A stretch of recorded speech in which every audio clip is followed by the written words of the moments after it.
नमस्कार, मैं हूं आपके साथ नलिनी सिंह पालीवाल और आज स्टूडियो में मेरे साथ मौजूद हैं हमारे संपादक डॉक्टर प्रसून शुक्ला।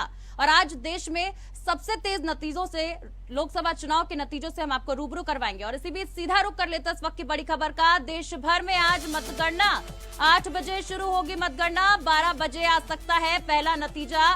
दिल्ली के 7 सीटों पर आज मतगणना, यूपी के 80 लोकसभा सीटों पर होगी मतगणना। इस वक्त की बड़ी खबर आप सभी की टेलीविजन स्क्रीन पर। बूथों पर कड़ी सुरक्षा की व्यवस्था। अखिलेश यादव ने सुप्रीम कोर्ट से की अपील, कार्यकर्ताओं को नजरबंद किया जा रहा। बता दें कि मतगणना से पहले कार्यकर्ताओं को किया जा रहा नजरबंद, बोले अखिलेश यादव। वीडियो पोस्ट कर सुप्रीम कोर्ट से की अपील, सबसे पहले होगी पोस्टल बैलेट की गिनती। इस वक्त की बड़ी खबर आपको बता दें, सुबह 8 बजे से मतगणना की शुरुआत होगी और इसी के साथ सबसे पहले पोस्टल बैलेट की गिनती शुरू हो जाएगी। देश भर में आज मतगणना 8 बजे शुरू होगी। मतगणना 12 बजे आ सकता है पहला नतीजा। किसकी बनेगी सरकार, आज हो जाएगी तस्वीरें साफ। आपको बता दें कि आज उत्तर प्रदेश, दिल्ली और राजस्थान, तमाम राज्यों में फैसला हो जाएगा कि आखिर किसने बनाई है सरकार। कार्यकर्ताओं को नजरबंद किया जा रहा है। इसी बीच अखिलेश यादव ने अपना बयान जारी कर बताया है। साथ ही अखिलेश यादव ने सुप्रीम कोर्ट से अपील की है कि कार्यकर्ताओं को नजरबंद किया जा रहा है। बता दें कि वीडियो पोस्ट के माध्यम से सुप्रीम कोर्ट से अखिलेश यादव ने अपील की। और इस वक्त की बड़ी खबर इलेक्शन को लेकर आप सभी की टेलीविजन स्क्रीन पर। देश भर में आज मतगणना सुबह 8 बजे शुरू होगी। मतगणना बस 1 घंटे का वक्त और फिर नतीजे शुरू होने लगेंगे। आपको बता दें कि धीरे धीरे जैसे जैसे दिन के पहर बीतेंगे वैसे वैसे नतीजे सामने आने लगेंगे। किसकी बनेगी सरकार, आखिर जनता ने अपने मूड के अनुसार, अपने मुद्दे के अनुसार किसको चुना है, ये तस्वीर शाम तक, देर रात तक पूरी तरीके से साफ हो जाएगी। जिस प्रकार से एनडीए ने 400 पार का नारा दिया है, क्या वाकई वो 400 पार का नारा पार कर पाएगी, या फिर जिस प्रकार से इंडी गठबंधन ने लगातार कहा है कि वो इस बार सरकार बना रहे हैं, लोकतंत्र को बचा रहे हैं, तमाम मुद्दों को लेकर उन्होंने जो कवायद की है, उनके मुद्दों में कितना दम निकलेगा। शाम तक पता चल जाएगा कि आखिर एनडीए वर्सेस इंडिया गठबंधन में किसकी सरकार बनेगी। और देखिए, देश भर में आज मतगणना जारी है। आपको बता दें कि सुबह 8 बजे से मतगणना शुरू हो जाएगी। साथ ही साथ 12 बजे आ सकता है पहला नतीजा। दिल्ली की 7 सीटों पर आज मतगणना, यूपी की सभी 80 लोकसभा सीटों पर होगी मतगणना। बूथों पर कड़ी सुरक्षा और कई सारे दिग्गजों की किस्मत आज ईवीएम में कैद हुई थी, जो कि खुलकर सामने आएगी। आपको बता दें कि कई सारी हॉट सीट इस बार हैं, जिसमें सबसे बड़ी हॉट सीट जो है वो प्रधानमंत्री की संसदीय सीट वाराणसी है। जी हाँ, सभी की नजर वहां पर रहने वाली है। साथ ही आपको बता दें, उत्तर प्रदेश की सियासत बेहद अहम भूमिका निभाती है, क्योंकि देखिए 80 सीटें, सबसे ज्यादा सीटें उत्तर प्रदेश में हैं। ऐसे में सबकी नजरें उत्तर प्रदेश में रहेंगी, क्योंकि देखिए कल भारतीय जनता पार्टी ने एक आशंका भी जताई है कि सपा के कार्यकर्ता कुछ उपद्रव मचा सकते हैं। अब इसी बीच अखिलेश यादव ने एक बयान जारी किया है। अखिलेश यादव ने वीडियो के जरिए बताया है कि सुप्रीम कोर्ट से शिकायत करते हुए बताया कि कार्यकर्ताओं को नजरबंद किया जा रहा है। दरअसल अखिलेश यादव ने लगातार अपने बयान के जरिए बताया है कि कार्यकर्ताओं को नजरबंद किया जा रहा है। और देखिए, तस्वीरों के माध्यम से मैं आपको दिखा दूं कि कुछ ही देर में शुरुआत हो जाएगी मतगणना की। सुबह 8 बजे किसकी किस्मत आज चमकेगी और किसकी किस्मत नहीं चमकेगी, इसका फैसला हो जाएगा। आखिर जनता को किसके मुद्दे कितने ज्यादा पसंद आए हैं, ये नतीजे बता देंगे। ईवीएम में कैद हुई किस्मत आज खुल जाएगी और लोगों को पता चल जाएगा कि आखिर किस सरकार बन रही है। शुरू से ही आपको बता दें कि 7 चरणों में अलग अलग मुद्दे लेकर सरकारें आई। जहां सरकार अलग मुद्दे लेकर आई, तो वहीं विपक्ष भी अलग अलग मुद्दे लेकर आया। अब इसी बीच आज नतीजों का दिन है। और कल की रात की अगर बात करें तो देखिए, कहीं ना कहीं यही रात अंतिम, यही रात भारी वाला था और आज नतीजे आने वाले। ऐसे में सभी की जो नजरें हैं वो नतीजों पर रहेंगी। सभी देखना चाहेंगे कि आखिर देश में लोकतंत्र के सबसे बड़े महापर्व में आखिर कौन जीत हासिल करता है। बता दें कि 543 सीटें हैं और इन 543 सीटों पर किसकी किस्मत आज चमकेगी, इस पर सबकी नजर बनी रहेगी। हम भी आपको सबसे तेज नतीजे लगातार अपडेट के जरिए बताते रहेंगे। बता दें कि देखिए, आज देश भर में मतगणना लगातार जारी है, तो वहीं सुबह 8 बजे से मतगणना शुरू हो जाएगी। ऐसे में आपको बता दें कि दिन की पहली पहर यानी कि 12 बजे आ सकता है पहला नतीजा। वहीं दिल्ली की 7 सीटों पर आज मतगणना है, यूपी की 80 लोकसभा सीटों पर मतगणना होगी और उत्तराखंड की 5 लोकसभा सीटों पर मतगणना होगी। बूथों पर कड़ी सुरक्षा की व्यवस्था की गई है और इसी बीच देखिए लगातार जहां विपक्ष और सरकार एक दूसरे पर हमलावर है, वहीं अखिलेश यादव ने कई सारे आरोप लगाए। अखिलेश यादव ने कहा है कि कार्यकर्ताओं को नजरबंद किया जा रहा है और साथ ही साथ अखिलेश यादव ने सुप्रीम कोर्ट से शिकायत भी की है।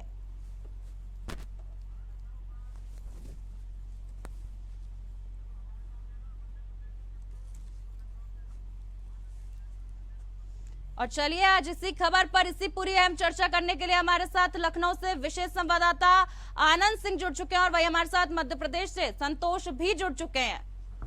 चलिए सबसे पहले आनंद का रुख कर लेते हैं। आनंद, देखिए जिस प्रकार से एक आशंका जताई गई उत्तर प्रदेश में कल बीजेपी के जरिए कि कुछ फेरबदल हो सकता है, सपा के कार्यकर्ता हुड़दंग मचा सकते हैं, सबसे पहला अपडेट मैं आपसे यहीं से चाहूंगी।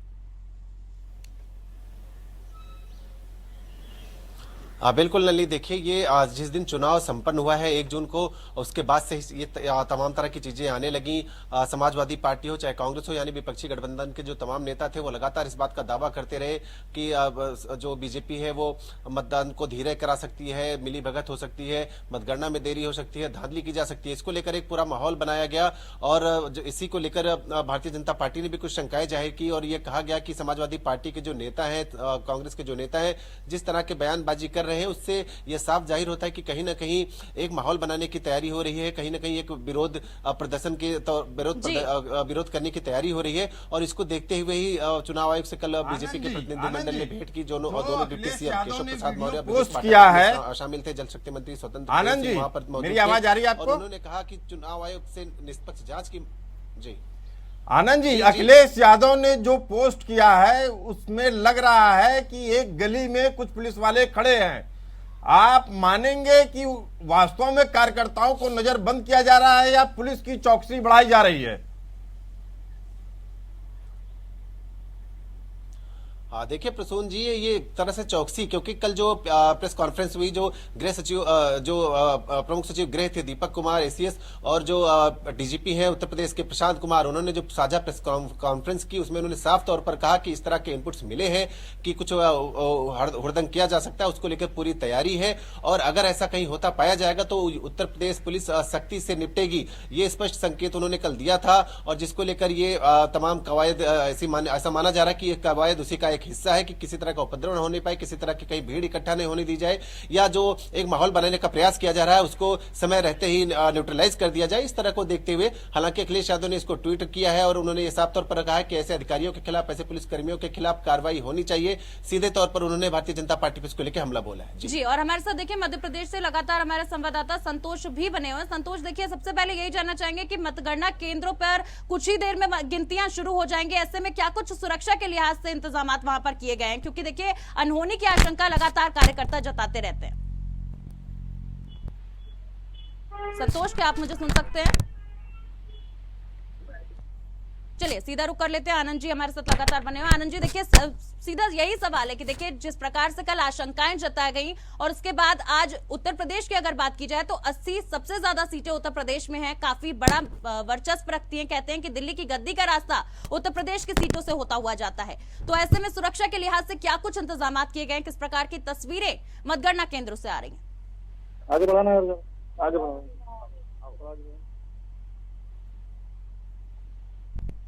कॉन्फ्रेंस की डीजीपी प्रशांत कुमार उसमें मौजूद थे और स्पष्ट तौर पर यह बताया गया कि किस तरह से सुरक्षा व्यवस्था जो रमाबाई अंबेडकर मैदान जहां पर मतगणना हो 8 बजे से शुरू होगी, वहां पर सुरक्षा व्यवस्था के इंतजाम किस तरह है और कोई अराजक तत्व हो या माहौल बिगाड़ने की कोशिश हो उसको लेकर क्या सुरक्षा व्यवस्था है, तमाम तरह की चीजें उसमें बताई गई है।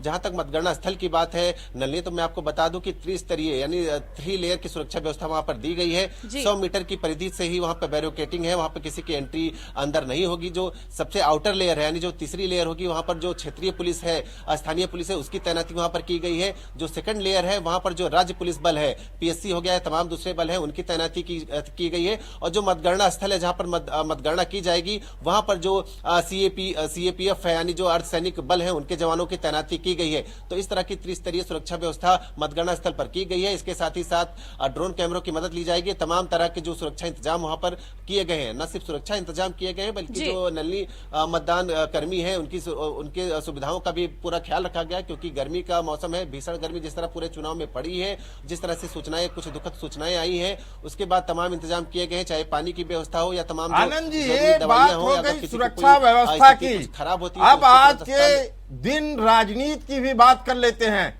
उत्तर प्रदेश में दो बड़े मुद्दे क्या हैं जिनका असर नतीजों पे दिखेगा। दूसरा सवाल मेरा ये है कि बीजेपी में मौजूदा 48 सांसदों को दोबारा टिकट दिया गया था, एंटी इनकम्बेंसी फैक्टर देखा जा रहा है, बीजेपी के लिए कितना भारी पड़ेगा?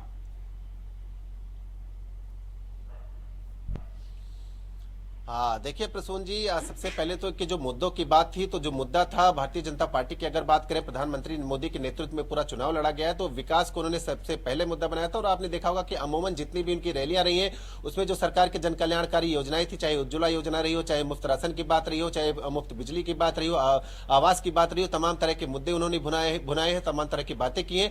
हालांकि जहां जहां पर उनको जरूरत लगी है प्रधानमंत्री को, या जो तमाम दूसरे नेता थे कि स्थितियों को कुछ संभालने की जरूरत है, यहाँ पर कुछ और चीजें करनी है, तो आपने देखा होगा कि मंगलसूत्र से लेके मटन से लेके मुस्लिम तक की बातें वहां पर सामने आई। ये पॉलिटिक्स का एक पार्ट है बीजेपी, लेकिन आप कह सकते हैं कि विकास, सांस्कृतिक राष्ट्रवाद, ये तमाम मुद्दे थे जिनको साथ लेकर चली है।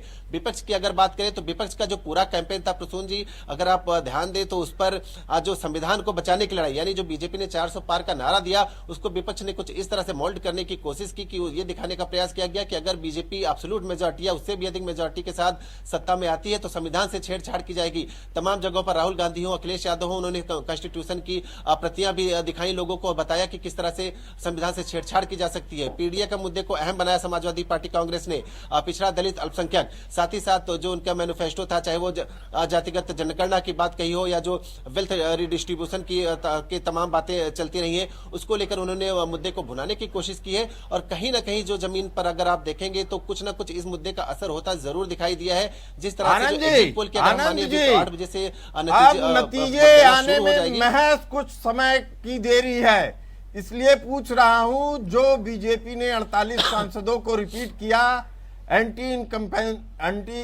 इनकम्बेंसी फैक्टर कितना असरदार होगा? उसी का जिक्र मैं प्रसून जी करने जा रहा था कि जो एंटी इनकम्बेंसी है, हालांकि एक तरह से आप देखें तो हमने जिन मतदाताओं से बात की, जिन लोगों से बात की, बीजेपी को लेकर नाराजगी है, जो स्थानीय उनके सांसद हैं उनको लेकर नाराजगी हो सकती है। लेकिन जब आप वहीं पे सामने देखें, ये बीजेपी के एक फैक्टर है जो बीजेपी के खिलाफ जा सकता है। इसके साथ ही साथ चूंकि 10 साल से सत्ता में है भारतीय जनता पार्टी, तो अब आप ये नहीं कह सकते किसी मुद्दे पर कि हमारे पास वक्त नहीं था ये काम करने का। तो ये तमाम चीजें हैं जिनको लेकर जनता में तमाम कई विकास कार्यों को लेकर नाराजगी थी, अपने स्थानीय सांसद, अपने स्थानीय विधायक को लेकर नाराजगी थी। लेकिन अगर उसके साथ ही साथ आप अगर विपक्ष की बात करें तो कोई एक जो प्रमुख चेहरा विपक्ष के पास नहीं था। प्रधानमंत्री नरेंद्र मोदी के सामने कौन खड़ा होगा, इसको लेकर एक क्वेश्चन लगा हुआ था, जिसको लेकर जो नाराजगी थी जनता में वो कहीं ना कहीं न्यूट्रलाइज होती थोड़ी बहुत दिखी, क्योंकि एक तरफ प्रधानमंत्री का चेहरा है, दूसरी तरफ तमाम चेहरे हैं। इसके साथ ही साथ अगर आप बात करें तो मध्य प्रदेश से लगातार हमारे संवाददाता संतोष भी बने हुए, मध्य प्रदेश से भी थोड़ी अपडेट्स जान लेते हैं। संतोष लगातार बने हुए। संतोष, देखिए, अगर मध्य प्रदेश की बात की जाए तो कई सारे दिग्गज अपनी किस्मत को आजमा रहे हैं और मध्य प्रदेश की जो सीटें हैं वो अच्छा खासा वर्चस्व रखती हैं। ऐसे में क्या कुछ तैयारियां वहां पर हो रही हैं? सबसे पहले यही बताएं। देखिए, मध्य प्रदेश में 29 सीटें हैं, जिसमें से 27 सीटों में कांग्रेस चुनाव लड़ रही है, तो वहीं 29 सीटों में भारतीय जनता पार्टी चुनाव लड़ रही है।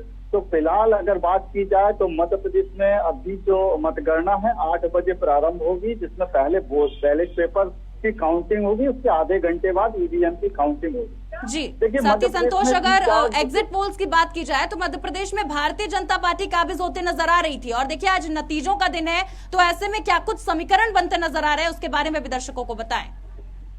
बिल्कुल, जिस तरीके से एग्जिट पोल आए के बाद आज परिणाम आने वाले हैं, परिणाम जो सामने निकल के आएंगे वो देखने वाली बात होगी।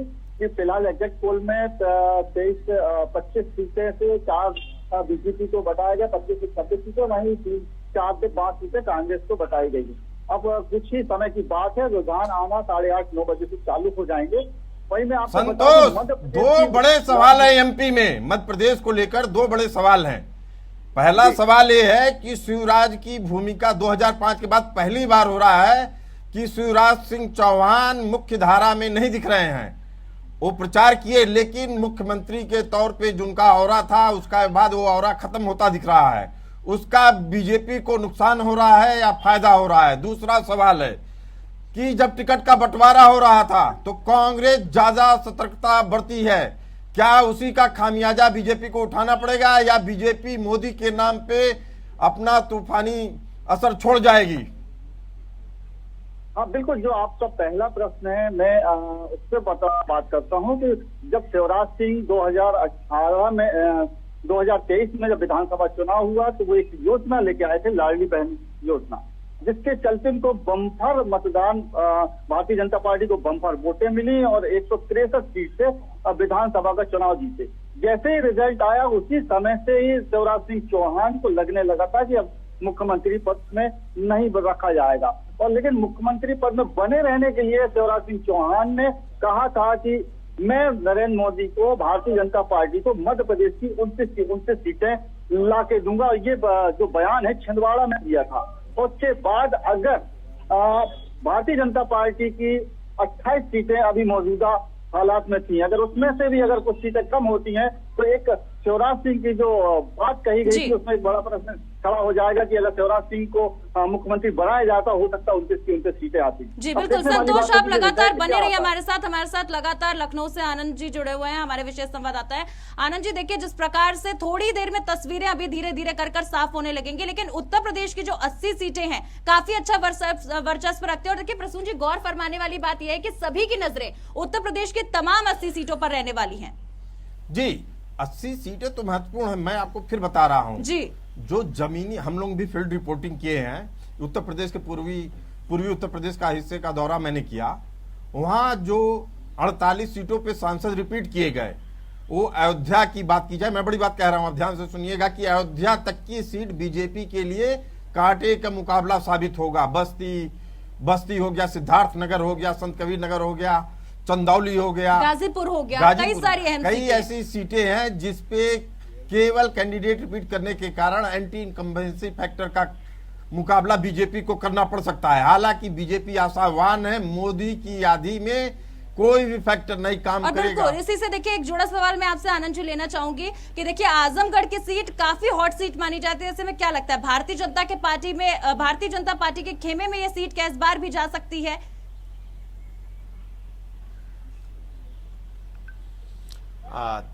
देखिए नलिनी, जो आजमगढ़ की सीट है, अगर उपचुनाव की 2019 की बात करें तो वहां से समाजवादी पार्टी को जीत मिली थी। हालांकि जो उपचुनाव हुआ था उसमें दिनेश लाल यादव निरहुआ, उन्होंने धर्मेंद्र यादव को हरा दिया था।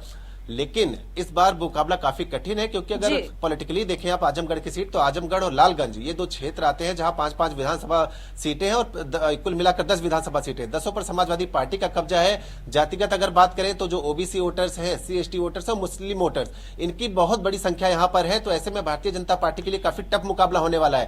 उपचुनाव में जैसे पहर बीतेगी आनंद, वैसे वैसे पता लगता जाएगा कि आखिर नतीजे जैसे जैसे सामने आते जाएंगे वैसे वैसे पता लगता जाएगा कि क्या भारतीय जनता पार्टी एक बार फिर से अपनी झोली में सीट को ले जा पाएगी। बहरहाल आपका बहुत बहुत शुक्रिया हमारे साथ जुड़ने के लिए।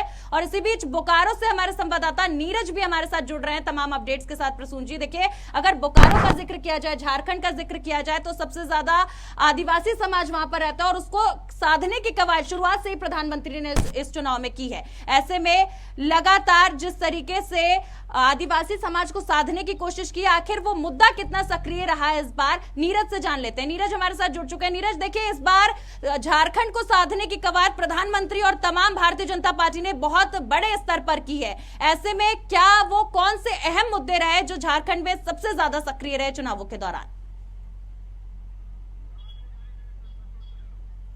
चलिए, नीरज तक हमारी आवाज नहीं पहुंच पा रही है। संतोष का रुख कर लेते हैं, लगातार हमारे साथ मध्य प्रदेश से बने हुए। संतोष, देखिए कई सारे दिग्गज हैं और जब शिवराज सिंह चौहान मुख्यमंत्री पद से हटे तो कहीं ना कहीं एक सवाल राजनीति में छोड़ गए कि आखिर अब शिवराज सिंह चौहान का ओहदा क्या होगा। लेकिन भारतीय जनता पार्टी से हल्की फुल्की नाराजगी के बाद भी उन्होंने पार्टी का साथ नहीं छोड़ा। प्रसून जी लगातार बने रहे और कहते रहे कि पार्टी के लिए हर तरीके से काम करूंगा। ऐसे में आज नतीजों का दिन है। जिस प्रकार से उन्होंने कहा था कि 29 की 29 सीटें भारतीय जनता पार्टी की झोली में लाकर दूंगा, क्या ये संभव हो पाएगा? देखिए, जिस तरीके से शिवराज सिंह ने कहा था वो उस परिप्रेक्ष्य में कहा था जब वो चुनाव चल रहे थे और चुनाव के जब नतीजे आए थे सीएम पद की घोषणा नहीं हुई थी और छिंदवाड़ा में जाके इनने बयान दिया था। तो अब वो उनका ये मानना था शायद कि अगर उनको मुख्यमंत्री बनाया जाता है तो 29 लोकसभा सीट वो जीत के भारतीय जनता पार्टी की झोली में डालेंगे। संतोष जी, सीधा सवाल है, अगर बीजेपी परचम लहराती है 29 की 29 या 28 सीटें जीतती है तो इसका श्रेय किसको जाएगा? शिवराज सिंह चौहान को या किसी और नेता को?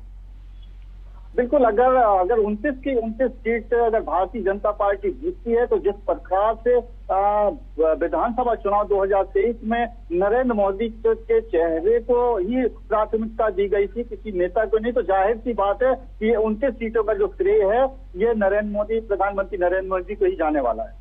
और देखिए, बोकारो से हमारे साथ नीरज भी जुड़ चुके हैं। प्रसून जी, जिस प्रकार से नीरज झारखंड में लोकसभा चुनाव से पहले एक हेर फेर देखा गया, जिस प्रकार से हेमंत सोरेन को जेल भेजा गया, ऐसे में अब राजनीति वहां की काफी सक्रिय है और सभी की नजरें झारखंड की सीटों पर है। नीरज, क्या आप तक मेरी आवाज पहुंच रही है? जी बिल्कुल नंदी जी बिल्कुल, मैं यही जानना चाहूंगी कि इस बार वो कौन से अहम मुद्दे रहे, क्योंकि देखिए तमाम विपक्षी गठबंधन ने कहीं ना कहीं लोगों की संवेदनाएं अपने साथ लेने की कोशिश की हेमंत सोरेन के जरिए और प्रधानमंत्री ने सीधे सीधे आदिवासी वोट बैंक को साधने की कोशिश की। तो आखिर किसकी कोशिशों में कितनी ज्यादा जो इम्पोर्टेंस है वो जनता ने दी है, क्या लगता है? देखिए, बिल्कुल आप जिस तरीके से कह रही हैं कि प्रधानमंत्री ने आदिवासी वोटर जो है उनको साधने की कोशिश की और साथ ही साथ जो विपक्ष है, अगर हम बात करें इंडिया गठबंधन की, तो हेमंत सोरेन की जो ये जिस तरीके से उनको जेल भेजा गया है तो उनकी सिंपैथी को लेकर भी जो है चुनाव मैदान में लगातार जो है उनकी पत्नी कल्पना सोरेन जो है प्रचार कर रही थी और सब जगह यही बातें आ रही थी कि आप लोग जो है हमारे जो गठबंधन के दल हैं उनके जो भी प्रत्याशी खड़े हैं उनको आप लोग जो है विजयी बनाएं ताकि जेल का ताला टूटे और हेमंत सोरेन निकल जाए। ये सारी बातें जो है हर मंच से जो है उनकी पत्नी कल्पना सोरेन जो जहाँ भी जा रही थी स्टार प्रचारक के रूप में इंडिया गठबंधन की ओर से जो भी प्रत्याशी खड़े थे 14, अगर हम लोकसभा की बात करें तो 14 लोकसभा में, और खुद वो कांटे से जो है चुनाव लड़ रही है। तो इसको लेकर जो है कि लगातार जहां भी जा रही थी तो यही बातें आ रही थी। लेकिन अगर हम बात करें तो यहाँ की जनता ने जो है सिर्फ विकास के मुद्दे और बहुत सारे जो ऐसे मुद्दे हैं जो अभी अछूते रह गए हैं उन सब मुद्दों को लेकर वोट किया है। और नीरज जी, सीधा सवाल, मोदी 14 लोकसभा सीटें हैं झारखंड में, मोदी फैक्टर असरदार हो रहा है या नहीं? देखिए प्रसून, अगर आप बात करें मोदी फैक्टर की तो मोदी फैक्टर जो है झारखंड में हमको अगर कहें तो पूर्ण रूप से जो है जिस तरीके से आंकड़े आ रहे हैं किस पोल के उसमें अगर आप देखें तो पूर्ण रूप से दिखाया जा रहा है कि हाँ पूर्ण रूप से जो है जितनी सीटें थी पिछली बार भाजपा को या उनके जो अलायंस है उनको उस तरीके से वो सीटें दिखा रही है। लेकिन यहाँ का जो सिनेरियो है, यहाँ के जो धरातल पे जो चीजें हैं वो पूर्ण होते हमें नजर नहीं आ रही है। क्योंकि अगर आप बड़ी बात कर रहे हैं नीरज, आप कह रहे हैं कि जो बहुमत 8 से 9 सीटें झारखंड में दिखाई जा रही थी वो हकीकत में नहीं आ रही हैं, यही कह रहे हैं आप? नहीं, 8 से 9 सीटें नहीं, बहुत सारे जो मीडिया हाउस है उनका ये भी दिखाना जा रहा था कि लगभग 14 सीटों में से 12 सीटें जो है एनडीए गठबंधन उनके पक्ष में आ रही थी। लेकिन हम अगर आंकड़े अगर देखें और जो अभी धरातल पे जो जिस तरीके से जनता ने वोट किया है तो हमको अगर ये सिनेरियो से देखें और जनता की जो हम लोगों ने बात की जगह जगह तो उससे हमें जो है ये दिख नहीं रहा कि उनको जो है जो सीटें पिछली बार थी उतनी सीटें भी आएंगी। जरूर सीटों में कुछ कटौती होगी। झारखंड का जो आकलन है हम लोगों का, उसमें एक बात तो साफ है कि कांग्रेस संगठन के तौर पे बेहद कमजोर है, बीजेपी सांगठनिक तौर पे बेहद मजबूत पार्टी के तौर पे उभरी है और मोदी की बात जन जन तक पहुंचाई गई है।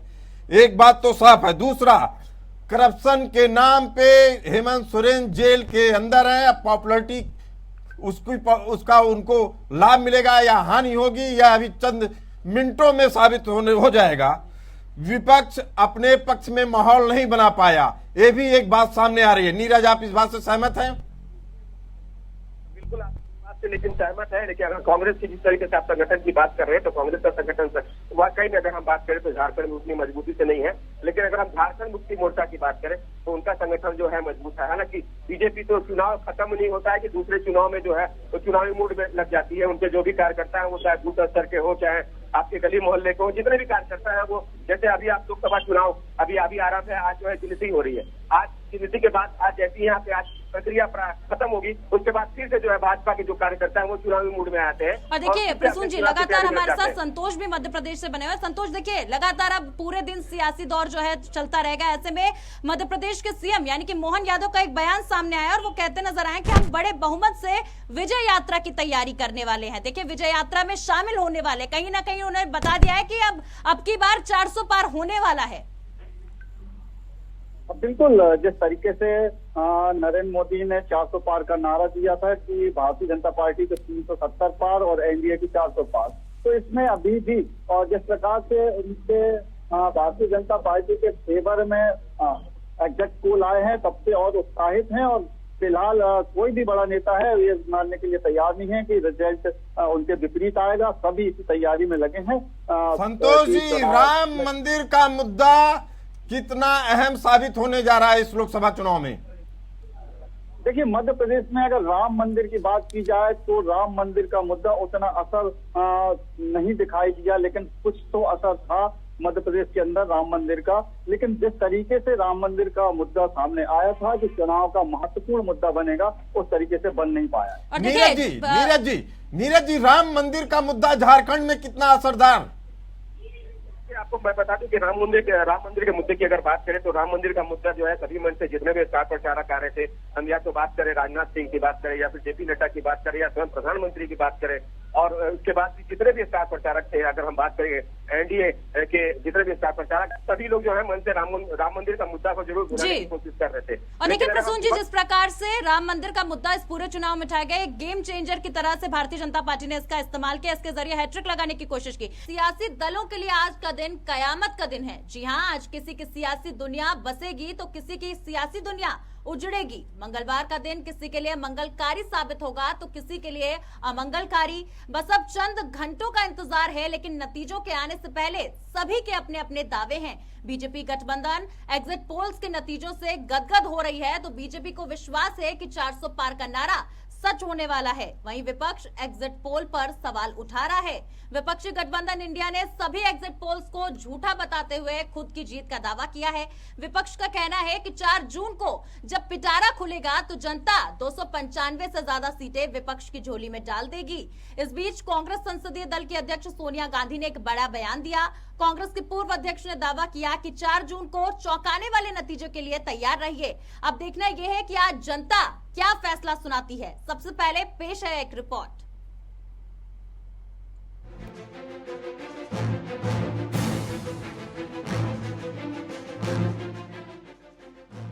सियासी दलों की किस्मत के फैसले की उल्टी गिनती शुरू हो गई है। अब नतीजे आने में चंद घंटे ही बचे हैं। मंगलवार सुबह 8 बजे से मतों की गिनती शुरू होगी और कुछ ही घंटों में साफ हो जाएगा कि मंगलवार को किसका मंगल होने वाला है। ऐसे में सभी उम्मीदवारों के दिल की धड़कनें बढ़ी हुई हैं। आखिर क्या होने वाला है 4 जून को? नतीजों के आने से पहले सभी ने अपने अपने दावे किए हैं। बीजेपी गठबंधन एग्जिट पोल के नतीजों से गदगद है। बीजेपी को विश्वास है कि 400 पार का नारा सच होने वाला है। दरअसल लोकसभा चुनाव के नतीजे से पहले एग्जिट पोल में पीएम मोदी तीसरी बार हैट्रिक लगाते नजर आ रहे हैं। 2 पोल में तो एनडीए 400 के पार तक पहुंच रही है। 13 एग्जिट पोल के पोल ऑफ पोल्स में एनडीए को 365 और इंडिया को 145 सीटों का अनुमान है। अन्य को 32 सीटें मिल सकती हैं। इस बार बीजेपी 2019 में मिली 303 सीटों का आंकड़ा पार कर सकती है। वहीं विपक्ष एग्जिट पोल पर सवाल उठा रहा है। विपक्षी गठबंधन इंडिया ने सभी एग्जिट पोल को झूठा बताते हुए खुद की जीत का दावा किया है। विपक्ष का कहना है कि 4 जून को जब पिटारा खुलेगा तो जनता 295 से ज्यादा सीटें विपक्ष की झोली में डाल देगी। तो मूसेवाला का सॉन्ग सुना आपने 295? इसका नाम एग्जिट पोल नहीं है, इसका नाम मोदी मीडिया पोल है।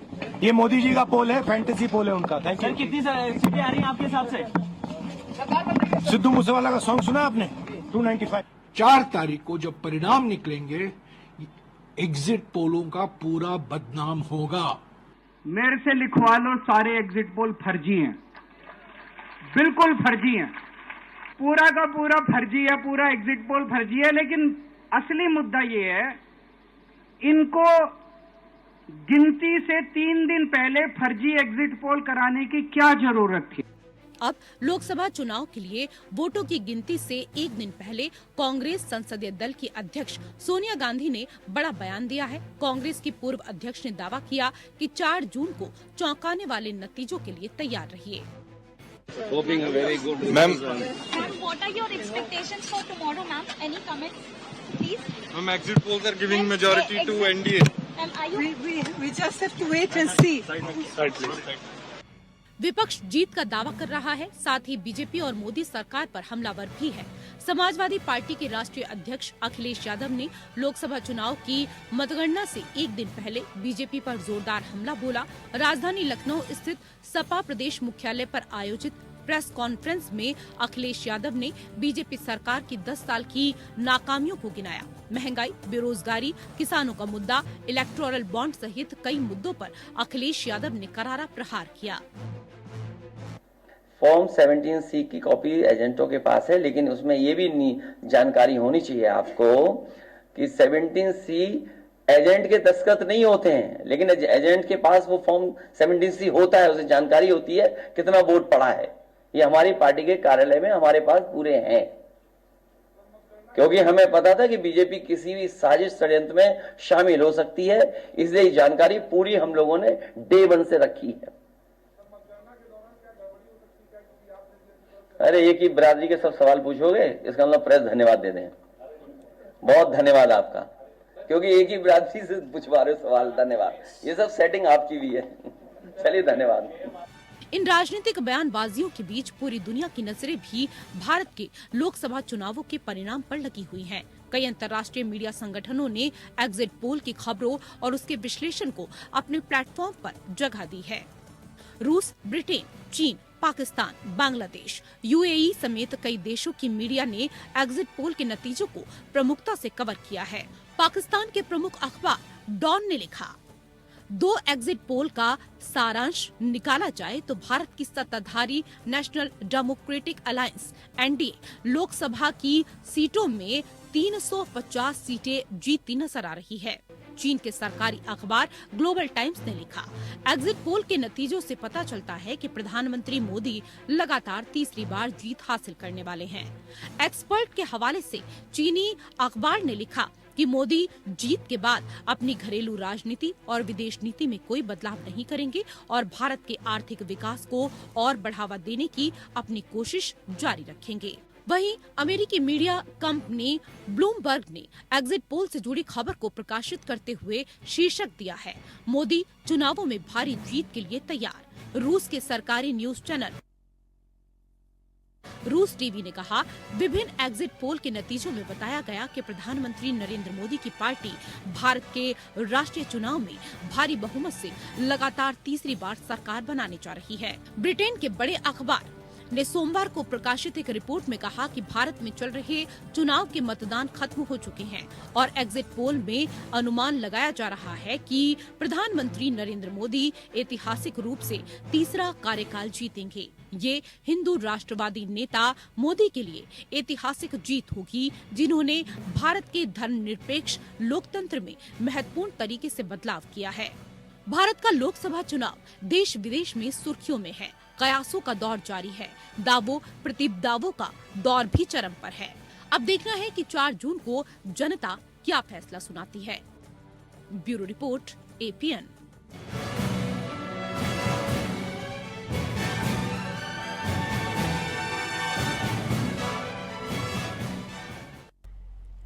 और देखिए, आज नतीजों का दिन है। धीरे धीरे करके तस्वीरें साफ होने लगेंगी। और अगर प्रसून जी बात की जाए नतीजों की, तो सभी की नजरें नतीजों पर रहने वाली हैं। मुद्दे कई सारे थे, हर चरण में अलग अलग मुद्दा विपक्ष ने खुलकर उठाया है। जी, आपको बता दें, अगर राज्यवार आप कह रही हैं क्या विपक्ष मुद्दे अलग उठाए। विपक्ष ने देख लिया था कि मान मोदी का है और जिन्होंने बेदाग 10 साल काम किया, उस परिप्रेक्ष्य में कोई एंटी इनकम्बेंसी नहीं है, प्रो इनकम्बेंसी है। और हम उम्मीद करते हैं कि ज़्यादा से ज़्यादा बहुमत भारतीय जनता पार्टी को ही मिले ताकि वो सक्रिय रूप से काम कर सकें एक विकसित भारत के लिए। विपक्ष पहले से ही जिस तरह से अनुमान लगाया जा रहा था, ईवीएम और इलेक्शन कमीशन कई सारी चीज़ों को उंगली उठा रहा है, सुबह जिस तरह से भी माहौल बनाया जा रहा है इसी तरह को लेकर के आज के दिन मैं सिर्फ विनम्रता से ऑपोजिशन को बोलूँगी कि कभी कभार आप बोलते हैं ईवीएम, कभी कभार आप बोलते हैं इलेक्शन कमीशन, कभी कभार आप खुद अपने आप के ऊपर विश्वास नहीं करते हैं। आदरणीय सुप्रीम कोर्ट ने भी कहा है, इलेक्शन कमीशन ने भी आपके जवाब दिए हैं। अब तो मान लीजिए कि जो जीता वही सिकंदर, और जो आप उस विश्वास के साथ जाएंगे और समझेंगे कि मोदी जी की जो लोकप्रियता है इस वजह से है क्योंकि उन्होंने ज़मीनी स्तर पे काम किया, और शायद आपको विपक्ष के रूप में भी प्रेरणा लेना चाहिए मोदी जी से। मोदी जी के लिए देश भर में आज हवन पूजा कई सारे मंदिरों में, कई सारे धार्मिक स्थलों पर भी हो रहा है। क्यों नहीं, मोदी जी ने जो काम किया है ज़मीनी स्तर पे, जहां 60 करोड़ लोगों की ज़िंदगी में परिवर्तन लाया है, इतना बड़ा परिवर्तन पूरे देश में, जहां हमें गर्व होता है कि 25 करोड़ जो गरीब थे वो उभर के आए हैं एज एन इकोनॉमी 11वें नंबर से 5वें से 3रे की तरफ। तो मैं मानती हूँ कि भारत का समय आया है, विकसित भारत बहुत दूर नहीं है, एक सपना। और हमने आपको सुनवाया कि शाइना एनसी का क्या कहना है। देखिए प्रसून जी, सिर्फ शाइना एनसी नहीं बल्कि पूरे जो भारतीय जनता पार्टी के तमाम दिग्गज नेता हैं, सभी लोग आज जीत की हुंकार भर रहे हैं। और कोई बड़ी बात नहीं कि पार्टी कार्यालय पर लड्डू बनना भी शुरू हो गए। बहरहाल तमाम अपडेट्स के साथ हमारे साथ मुंबई से हमारे संवाददाता सर्वजीत सोनी जुड़ चुके हैं, वहीं हमारे साथ गाजियाबाद से राजीव जुड़ चुके हैं, और हमारे साथ जोधपुर से इस वक्त मनोहर सिंह जुड़ चुके हैं। देखिए सबसे पहला रुक कर लेते हैं राजीव का। राजीव हमारे साथ गाजियाबाद से दिल्ली एनसीआर के एरिया से बने। और राजीव, अगर बात की जाए गाजियाबाद की और साथ ही साथ दिल्ली की, तो देखिए दिल्ली में 7 सीटें हैं और सभी की नजरें दिल्ली की सियासत पर रहती हैं क्योंकि पिछले 2 बार से भारतीय जनता पार्टी इस पर काबिज होती नजर आ रही है। इस बार क्या कोई हेर बदल हो सकता है, इसके बारे में दर्शकों को बताएं।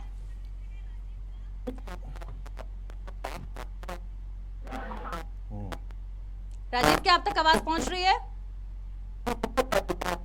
चलिए मैं दोबारा आपसे संपर्क साधने की कोशिश करूंगी। लगातार हमारे साथ सर्वजीत मुंबई से बने हुए। सर्वजीत, अगर मुंबई और पूरे महाराष्ट्र की बात की जाए तो देखिए सीटें कई सारी हैं और कई सारे गुट भी बटे नजर आए, लेकिन जो सबसे ज्यादा हॉट सीट मानी गई वो थी बारामती, क्योंकि पवार वर्सेस पवार वहां पर देखने को मिला। जिस तरह से पवार वर्सेस पवार की जो लड़ाई है, जिसमें आज लिखना है कि फैसला किसके, जीत किसकी होती है। हालांकि जो हवा है वो बताया जा रहा था कि जिस तरह सुप्रिया सुले हालांकि इसके पहले भी सांसद रह चुकी हैं, लेकिन इस बार अजीत पवार की जो पत्नी है वो अपना जो किस्मत आजमा रही हैं। तो आज 8 बजे के बाद जब पिटारा खुलेगा तो देखना है कि पवार वर्सेस पवार की जो लड़ाई है कितना कामयाब होती है। इसी बीच में आपको रोकना चाहूंगी, देखिए अब धीरे धीरे नतीजे सामने आने लगेंगे क्योंकि देखिए पावर रूम, स्ट्रांग रूम की जो है सील खोली जा रही है और कुछ ही देर में गिनती का जो प्रोसीजर है वो शुरू हो जाएगा। बस चंद मिनटों की देरी और इसके बाद गिनती शुरू हो जाएगी। ये तस्वीरें इस वक्त आप सभी की टेलीविजन स्क्रीन पर लाइव आप देख सकते हैं। स्ट्रांग रूम का दरवाजा खोला गया और कुछ ही देर में गिनती शुरू हो जाएगी। प्रसून जी, सबकी नजरें इन नतीजों पर रहने वाली ये है। बहुत बड़ी तस्वीर देख रहे हैं आप। देखिए भारत के 443 सीटें हैं, लेकिन उसमें से 442 पे चुनाव हुआ है। उसमें से सारे उम्मीदवारों की धड़कन इसी मत पेटियों में बंद हैं और लोग सोच रहे हैं कि भारत का भाग्य विधाता कौन होगा, तो उसका जवाब है इन मत पेटियों के अंदर। जी बिल्कुल। और देखिए ये 543 सीटें बेहद अहम वर्चस्व रखती हैं क्योंकि किसकी बनेगी सरकार और किसका होगा सुपड़ा साफ, आज यही तस्वीरें और यही बैलेट पेपर, यही ईवीएम के नतीजे फैसला करेंगे। जिस प्रकार से लगातार तमाम पार्टियों ने हुंकार भरी, जनता के बीच मुद्दे लेकर गई, लेकिन किसके मुद्दे में कितना दम निकला प्रसून जी, ये आज साफ हो जाएगा। और आप तस्वीरों के माध्यम से देख सकते हैं बस कुछ मिनटों की देरी है और इसके बाद जब ये नतीजे खुलने लगेंगे तो तस्वीरें धीरे धीरे पहर बाय पहर साफ होने लगेगी। मुंबई से हमारे संवाददाता सर्वजीत हैं। सर्वजीत जी, 2019 के चुनाव में महाराष्ट्र में 48 लोकसभा सीटें हैं, उसमें से 23 सीटें बीजेपी ने जीती थी। जो एग्जिट पोल के नतीजे आ रहे हैं, उसमें भी कुछ ऐसी ही सीटें मिलती हुई दिख रही हैं, फिर भी एनडीए की सीटें कम होती दिख रही हैं। इसके पीछे क्या कारण है? क्या शिवसेना में जो विभाजन हुआ, जो एनसीपी में विभाजन हुआ, वह पूरी तरीके से फर्जी था और लोग अभी भी शरद पवार और उद्धव ठाकरे को नेता मानते हैं? इसके कुछ और मायने निकाले जाएं? जिस तरह से दो पार्टियां अलग अलग बढ़ चुकी हैं, दो विभागों में बढ़ चुकी हैं, जिसका बीजेपी पे कोई असर नहीं पड़ने वाला, ऐसा यहाँ के जो राजनीतिक विशेषज्ञ उनका कहना है। हालांकि अगले चुनाव में जिस तरह से 23 सीट मिली थी और इस बार भी जो है तो 23 से अधिक सीट बीजेपी की झोली में जाने वाली है, ऐसा अनुमान लगाया जा रहा है। कुछ ऐसे सीटें हैं जो दिग्गज हैं, जो निर्दलीय, जैसे नवनीत राणा अमरावती से चुनाव लड़ रही थी, पहले निर्दलीय थी, अब उन्हें बीजेपी की सीट से चुनाव दिया गया है। पीयूष गोयल है, पवार वर्सेस पवार है, कई ऐसी सीटें हैं जो काफी टक्कर वाली सीटें बताई जा रही हैं। जिस बताया जा रहा है कि विभाजन दो गुटों में बंटने के बावजूद भी बीजेपी को इसका असर नहीं होने वाला है। बीजेपी का जो पहले की जो जीत की जो सीटें थी वो और जो सीटें हैं वो बढ़ के आएंगी, लेकिन इसका असर जो है एक नाथ शिंदे है, जो साथ में जुड़े हुए लोग हैं, उन पे पड़ता हुआ नजर आ रहा है। लेकिन बीजेपी की जो जीत है और जो सीटें हैं वो कहीं ना कहीं बढ़ती नजर आ रही हैं। जी बिल्कुल, हमारे साथ लगातार राजीव भी बने हुए गाजियाबाद से। राजीव, अगर दिल्ली, क्योंकि एनसीआर वाला इलाका है गाजियाबाद के साथ साथ अगर दिल्ली की सातों सीटों को समझने की कोशिश की जाए तो 2 बार से लगातार भारतीय जनता पार्टी काबिज है। और देखिए प्रसून जी, सिवाय मनोज तिवारी को छोड़कर तमाम जो नेता थे उनके टिकट इस बार भारतीय जनता पार्टी ने जो है काट दिए और बदल दिए।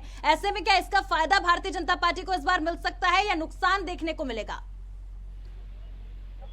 आपको मैं बता दूं कि जिस तरीके से दिल्ली एनसीआर का एरिया माना जाता है, राजू जी तो पूरे दिल्ली एनसीआर के माहिर माने जाते हैं। राजू जी, आप ही से सवाल पूछ लेते हैं कि क्या कहा जाता है दिल्ली एनसीआर एलीट क्लास के लोगों का एरिया होता है, तो क्या इसमें बीजेपी की साख बची हुई है या नहीं बची हुई है?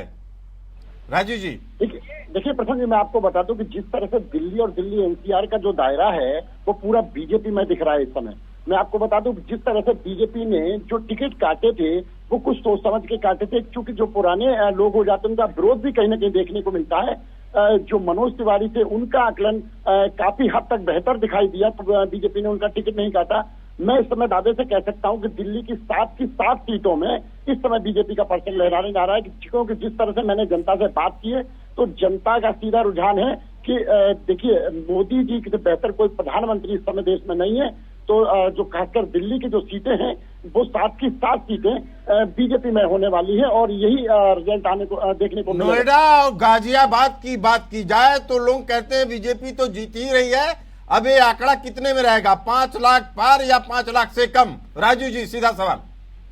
देखिए मैं आपको बता दूं प्रसून जी, जिस तरह से इस बार गठबंधन की जो ताकत है वो कहीं ना कहीं बढ़ी है, उस लिहाजा से कि इसका आकलन तो थोड़ा कम होगा, 5 लाख से नीचे आएगा। लेकिन बीजेपी की सीट पिछले 35 सालों से अगर हम देखें तो 30 से 35 सालों से ये सीट बीजेपी में रही है और बीजेपी यहाँ बड़ी जो भारी मात्रा में विजय प्राप्त करती रही है। तो यही देखने को मिलेगा कि गाजियाबाद में बीजेपी देखने को मिलेगी, नोएडा में बीजेपी देखने को मिलेगी, ऐसा आकलन जी। और देखिए सबकी नजर राजस्थान पे भी प्रसून जी रहने वाले हैं, क्योंकि जिस प्रकार से विधानसभा के नतीजों के बाद वहां भी मुख्यमंत्री को बदला गया, तो कहीं ना कहीं अब लोकसभा में भी एक बड़ा फेरबदल क्या हो सकता है, क्या जनता के मन में क्या है, जानने के लिए लगातार हमारे साथ जोधपुर से हमारे संवाददाता मनोहर बने हुए। मनोहर, क्या जनता को जो विधानसभा चुनाव में फेरबदल हुआ वो पसंद आया? राजस्थान में इस बार कौन से मुद्दे रहे और भारतीय जनता पार्टी को कितनी सीटें मिलती नजर आ रही है राजस्थान में?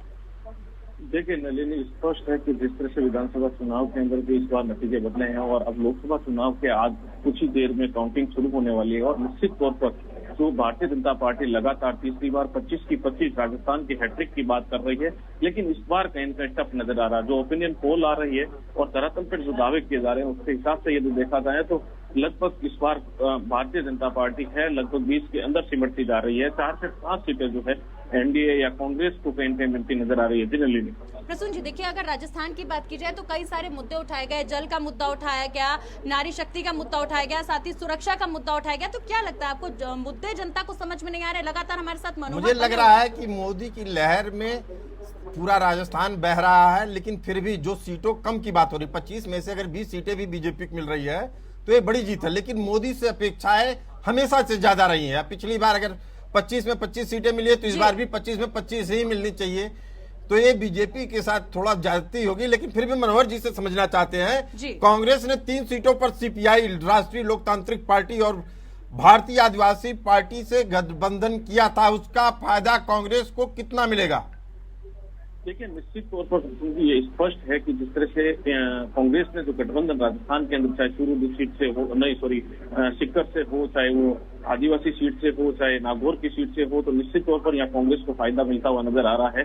और इसके साथ साथ जिस तरह से गठबंधन के बाद जो समीकरण बने, वो दूसरी जगह पे कांग्रेस को कहीं न कहीं उसका फायदा साफ नजर आ रहा है। तो इससे कहीं न कहीं समीकरण जो भारतीय जनता पार्टी के 1 दशक से जो 2 चुनाव हो गए, जो कहीं न कहीं क्लीन स्वीप कांग्रेस की तरफ से किया गया, भारतीय जनता पार्टी का एक छत्र राज रहा।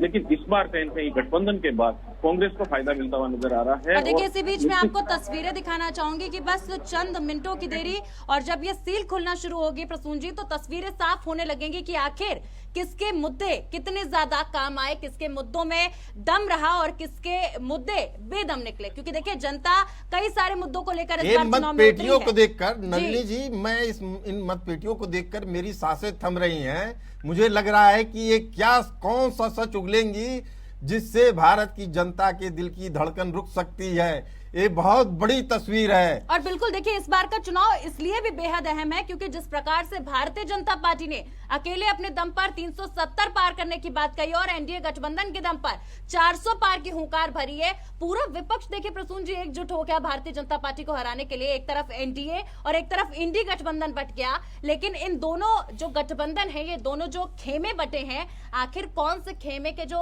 दावे और वादे रहे वो जनता को पसंद आए? आपको बता दूं कि ये जो इंडी गठबंधन की बात की जा रही है जी। नीतीश कुमार जी इसके संयोजक होते थे। पहली बार जब उन्होंने बैठक की इंडी गठबंधन की तो 15 दल शामिल थे। और दुर्भाग्य देखिए इंडी गठबंधन का कि जो संयोजक था वही उस गठबंधन को छोड़ के चला गया एनडीए के पास। और देखिए, इसीलिए शायद कहीं ना कहीं जो एग्जिट पोल की तस्वीरें हैं प्रसून जी, वो बिहार में थोड़ी बहुत जो भारतीय जनता पार्टी और एनडीए गठबंधन को है, वो नतीजे यही दिखा रहे हैं कि कहीं ना कहीं भारतीय जनता पार्टी को इसका नुकसान हो सकता है। बहरहाल बिहार पे भी हमारे साथ रिपोर्टर्स जुड़ेंगे, लेकिन सबसे पहले लगातार हमारे साथ जोधपुर से मनोहर बने हुए, राजीव गाजियाबाद से बने हुए और हमारे साथ संवाददाता सरबजीत सोनी मुंबई से बने हुए। सरबजीत, देखिए, महाराष्ट्र की अगर बात हो तो खेमे कई सारे थे, लेकिन क्या शिवसेना जो कि उद्धव गुट वाली थी, क्या कहीं ना कहीं वो जनता को अपनी तरफ लुभाने में सक्रिय रही? क्योंकि देखिए, कहते हैं कि महाराष्ट्र में शिवसेना का राज रहता है और ऐसे में संवेदनाएं क्या लोगों की जो है वो शिवसेना की तरफ रही। जिस प्रकार से खेमे बटे, पार्टी का चिन्ह जो है उनसे छिन गया प्रसून जी, साथ ही साथ पार्टी ऑफिस उनसे छिन गया, ऐसे में क्या लगता है सरबजीत? जिस तरह से जो पार्टी में 2 गुटों में बंटने के बावजूद भी उद्धव ठाकरे फिर से अपनी मेहनत किए, जनता के बीच गए और कहीं ना कहीं इसका फायदा होगा, ऐसा विशेषज्ञ का कहना है। जिस तरह से सहानुभूति जुड़ी हुई है लोगों की। सिटी में अगर बात करें तो सिटी में जो 6 सीट, मुंबई सिटी में 6 सीटें हैं। अरविंद सावंत पहले से ही वहां पे सांसद थे, उन्हें फिर से टिकट दिया गया है। सरबजीत जी, एक बड़ी खबर आ रही है, इस सूत्रों के हवाले से है, पुख्ता खबर नहीं है, लेकिन फिर भी हम आपसे सीधा सवाल पूछते हैं, क्या चुनाव के बाद उद्धव ठाकरे एनडीए में शामिल होने जा रहे हैं? खबर पे काफी ट्रोल हुआ है, लेकिन अभी तक इसकी आधुनिक जो है प्रतिक्रिया नहीं दी गई है, ऑफिशियली इसकी नहीं दी गई है। लेकिन सोर्सेस बता रहे हैं कि चुनाव के नतीजे आने के बाद बदलाव हो सकते हैं। लेकिन वो सरबजीत जी, एक और महत्वपूर्ण सवाल, क्या उद्धव ठाकरे और शिंदे एक साथ फिर आ सकते हैं? जिस तरह से दोनों पक्षों में, दोनों तरफ से जिस तरह से बुराइयां चलती हैं और जिस तरह से आरोप प्रत्यारोप लगाए जा रहे हैं, लेकिन चुनाव के नतीजे आने के बाद क्या विधानसभा चुनाव में भी इसका परिणाम देखने को मिलेगा? क्या विधानसभा चुनाव में एक गुट हो सकते हैं? ऐसा अभी तक क्लियर नहीं कर सकते हैं, लेकिन अनुमान लगाए जा रहे हैं। एक आखिरी सवाल आपसे पूछ लेता हूं महाराष्ट्र से, कि जनता के दिलों में कौन राज कर रहा है, उद्धव ठाकरे या शिंदे? सरबजीत, क्या अब तक हमारी आवाज पहुंच रही है? देखिए, सवाल यही है कि जनता के दिलों पर कौन राज कर रहा है, एकनाथ शिंदे या उद्धव ठाकरे? चलिए, शायद सर्वजीत तक हमारी आवाज नहीं पहुंच पा रही। प्रसून जी, लगातार हमारे साथ गाजियाबाद से राजीव भी बने हुए। देखिए राजीव, अगर बात की जाए दिल्ली एनसीआर के इलाकों की, मुद्दे कई सारे रहे, जहां एक तरफ आम आदमी पार्टी दमखम भर रही थी, वहीं दूसरी तरफ भारतीय जनता पार्टी ने भी प्रसून जी बहुत कवायद की है जनता के वोट को अपनी तरफ खींचने के लिए, और कहती नजर आई है कि 7 सीटें हमारी होंगी। और देखिए, अगर इतिहास देखा जाए तो जिसकी 7 सीटें दिल्ली में होती है, केंद्र की सरकार के साथ साथ कहीं ना कहीं देश में भी उसकी सरकार बनती नजर आती है। तो क्या भारतीय जनता पार्टी इस बार भी परचम लहरा पाएगी? राजीव जी, जिस तरह से जो देखा जा रहा है उस तरह से वो यही देखा जा रहा है कि गाजियाबाद नहीं, पूरे दिल्ली की 7 की 7 सीटें बीजेपी में होने जा रही है, क्योंकि जो लोगों की उम्मीद है वो प्रधानमंत्री से खाता लगी हुई है। वो चाहते हैं कि देश के प्रधानमंत्री नरेंद्र मोदी बने रहे, ताकि जो इसी बीच रुक करेंगे इस वक्त की बड़ी खबर का। देश भर में मतगणना की उल्टी गिनती शुरू, थोड़ी देर में मतगणना होगी शुरू। सबसे पहले पोस्टल बैलेट की गिनती होगी शुरू। इस वक्त की बड़ी खबर, पोस्टल बैलेट के बाद ईवीएम की बारी, और थोड़ी देर में शुरू हो जाएगा मतगणना का आगाज होगा। इस वक्त की बड़ी खबर आप सभी की टेलीविजन स्क्रीन पर। देश भर में मतगणना की उल्टी गिनती थोड़ी देर में शुरू। मतगणना होगी शुरू, सबसे पहले पोस्टल बैलेट की गिनती होगी और उसके बाद ईवीएम की बारी। जी हाँ, पहले पोस्टल बैलेट खोले जाएंगे और उसके बाद ईवीएम के नतीजे खोले जाएंगे। देश भर में मतगणना की शुरुआत बस चंद मिनटों में हो जाएगी। देश भर में मतगणना की उल्टी गिनती शुरू, थोड़ी देर में मतगणना होगी शुरू। सबसे पहले पोस्टल बैलेट की गिनती होगी शुरू। एक्सपेक्टेशन किया था, जो प्रचार प्रसार में हम आगे थे, आज रिजल्ट्स में भी भारतीय जनता पार्टी जनता के आशीर्वाद से पूरा आगे रहेंगे। Narendra Modi ji hat trick prime minister के नाते यही महीना सेकंड वीक में जनता के आशीर्वाद से फिर ओत लेंगे, और वैसा ही तेलंगाना में भी मेरे को पूरा विश्वास है। पहले से जिस दिन हम इलेक्शन के कैंपेन शुरू किए थे, हम डबल डिजिट सीट्स तेलंगाना में हम हासिल करेंगे। तेलंगाना के जनता के आशीर्वाद से भी मेरे को पूरा विश्वास है, हम डबल डिजिट सीट्स हम जीतेंगे। और देखिए, तमाम दिग्गज की एक एक करके बाइटें आना शुरू हो गई हैं। प्रसून जी, हर कोई यह कह रहा है कि प्रधानमंत्री जो है हैट्रिक लगाने वाले और एक बार फिर 400 पार होने वाला है। आखिर इन दावों में कितनी सच्चाई हो सकती है प्रसून जी? एक बड़ा सवाल है ये बड़ा सवाल है। चंद मिनटों में इसका जवाब मिलने वाला है, लेकिन एक बात तो तय है कि कांग्रेस सहित पूरा इंडी गठबंधन, जो विपक्षी गठबंधन है, वो 2 बातों से बेहद नाराज है जी। एक तो एक दूसरे के ऊपर आरोप लगा रहे हैं कि हमने चुनाव में उस तरह का प्रदर्शन नहीं किया जिस तरह की आशा की जा रही थी। दूसरी उनकी निराशा इस बात को लेकर है कि मीडिया ने उनको पूरा सपोर्ट नहीं दिया। और बिल्कुल देखिए, हमारे साथ मनोहर भी लगातार जोधपुर से बने हुए। मनोहर, देखिए, क्या राजस्थान की जनता कहीं ना कहीं इंडी गठबंधन और एनडीए गठबंधन के मुद्दों को क्या समझ नहीं पाए? क्योंकि देखिए, अगर प्रसून जी विधानसभा की बात की जाए तो जहां राजस्थान को तो इतिहास रहा है कि विधानसभा चुनावों में पार्टी को बदलती है, मौका जो है सरकारों को अलग अलग बार देती है, लेकिन इस बार भारतीय जनता पार्टी जिस तरीके से राजस्थान में जीती, हर कोई हैरान था, क्योंकि जिस प्रकार से कांग्रेस का दमखम राजस्थान में रहा है, सभी की नजरें इसी प्रकार से थी कि कांग्रेस राजस्थान में एक बार फिर आने वाली है। ऐसे में मनोहर, मैं आपसे यही जानना चाहूंगी कि क्या इस बार भारतीय जनता पार्टी या कांग्रेस, मतलब एनडीए या इंडिया, कौन आने वाला है? देखिए, निश्चित तौर पर हम बात करें तो राजस्थान में भी एनडीए का कहीं न कहीं दबदबा रहने वाला है। लगातार जिस तरह की बातें विधानसभा चुनाव की जिस तरह से आप बात कर रही हो, तो कहीं न कहीं मुद्दों को जनता तक पहुंचाने के अंदर कांग्रेस उस समय भी नाकाम रही, और लोकसभा चुनाव के दौरान भी यही कहीं देखने को मिला। और दूसरा, एनडीए की तरफ से जो राम मंदिर का मुद्दा था, राम प्राण प्रतिष्ठा का मुद्दा था, वो भी धरातल पर आम जनता के कहीं न कहीं जबान पर था। उसका फायदा एनडीए को कहीं न कहीं राजस्थान में भी मिलता नजर आ रहा है। जी देखिए प्रसून जी, मैं आपको इस मामले में 2 चीजें और बताना चाहता हूं कि वहां जो हर 5 साल में राजस्थान में सत्ता बदलती रहती है, लेकिन लोकसभा को लेकर जो रुझान आ रहे हैं वो पिछले 10-15 सालों में लगभग एक ही जैसे आए हैं। मोदी के पक्ष में लगातार हवा बहती रही है।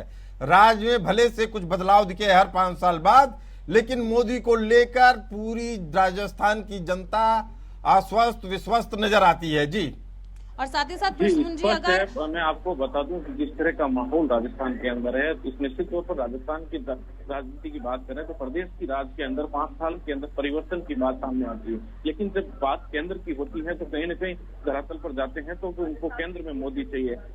स्थानीय उम्मीदवारों से भी नाराजगी होती है, लेकिन कार्यकर्ता या आम जन का ये जवाब होता है कि हमें भले ही कार्यकर्ता या उम्मीदवार से कहीं न कहीं नाराजगी हो, लेकिन हमें मोदी को वोट देना है। तो कहीं न कहीं ये वोट जो है, ये मत जो है मोदी को मिल रहा है, न कि स्थानीय उम्मीदवार को, और मोदी का कहीं पे दबदबा जो है राजस्थान में साफ दिखाई दे रहा है। चलिए, और अभी एक बड़ी खबर आ रही है, बैलेट वोटों की गिनती शुरू हो गई है। पहले राउंड में हमारे पास सूचना आ रही है एनडीए को पहली सीट पे बढ़त मिल गई है। जी नलिनी जी, साथ ही साथ देखिए प्रसून जी, अब धीरे धीरे करके जैसे जैसे पहर बीतेगी वैसे वैसे बढ़त किसको मिलेगी और किसको नहीं मिलेगी, तस्वीरें साफ होने लगेंगी। आप सभी का बहुत बहुत शुक्रिया हमारे साथ जुड़ने के लिए और तमाम अपडेट्स तमाम राज्यों से हमारे साथ साझा करने के लिए। देखिए, चुनावी और सियासी मौसम में लगातार अब सुबह से ही प्रसून जी बात करें अगर आंकड़ों की, तो देखिए एनडीए और इंडिया के आंकड़े इस वक्त टेलीविजन स्क्रीन पर ग्राफिक्स के जरिए हैं, जिसके चलते हम आपको बता दें कि 2014, 2019 में और अब 2024 में कैसा प्रदर्शन रहा है। और देखिए, जो एक सीट इस वक्त आप प्रसून जी टेलीविजन स्क्रीन पर आप, मैं और पूरी जनता देख रही है, वो सूरत की सीट है जहां पर भारतीय जनता पार्टी के प्रत्याशी बिना, क्योंकि उनके सामने कोई था ही नहीं, तो वो निर्दलीय थे और जीत गए हैं। ऐसे में देखिए सूरत सीट कहीं ना कहीं सेफ हो गई है, भारतीय जनता पार्टी के खेमे में है। धीरे धीरे करके ये ग्राफिक्स के आंकड़े बढ़ने लगेंगे, शाम तक तस्वीरें पूरी तरीके से साफ होने लगेगी कि आखिर 400 के नारे में कितना दम है। और इसी के साथ वक्त हो चला एक छोटे से ब्रेक का, मिलेंगे ब्रेक के उस पार।